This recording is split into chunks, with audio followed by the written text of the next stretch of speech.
Et coucou tout le monde, j'espère que vous allez bien. Aujourd'hui, je voulais vous parler d'un sujet qui est important et je vais vous le partager à travers un exemple personnel pour simplement illustrer en fait mon propos. Vous voyez tout à l'heure, mon fils, je dois l'amener au rugby et il ne voulait pas mettre son short. C'est une occasion spéciale, il y a un joueur qui arrive.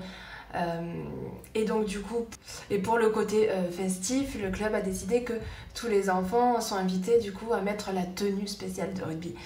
Et aujourd'hui, mon fils ne voulait pas la mettre. Et donc, il y a eu une sorte de conflit intérieur entre le respect de mon fils de ne pas mettre ce short et de l'autre côté, le côté collectif de la société, entre guillemets, qui demande quelque chose. Et là où je veux en fait attirer l'attention, c'est sur le sens profond à chaque fois. C'est-à-dire que sur la toile et sur plein de livres de développement personnel ou du respect de l'enfant ou machin, enfin, il peut y avoir des confusions entre le respect de soi. En fait, jusqu'où va le respect de soi ?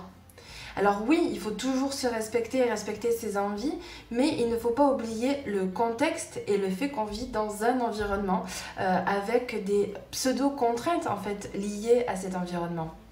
Et en fait, je pense que toute la différence réside dans le fait de choisir son environnement. À partir du moment où on choisit l'environnement dans lequel on vit, à partir du moment où on est en accord avec ça, alors forcément, il va y avoir des contraintes qui en seront liées et on en acceptera les demandes. Voilà.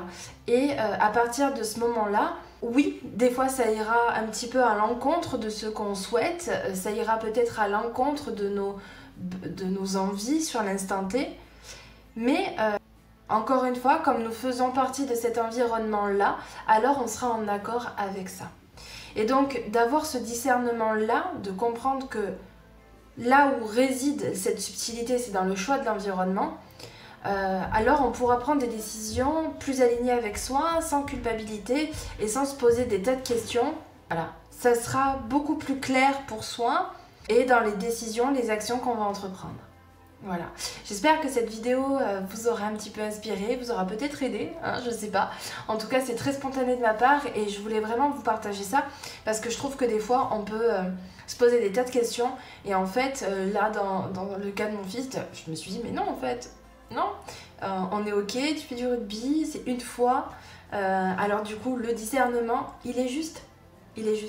Et donc dans une notion plus de parentalité, là voilà, c'est amener cette réflexion à son enfant pour lui faire comprendre aussi. Voilà, je vous embrasse, ciao ciao.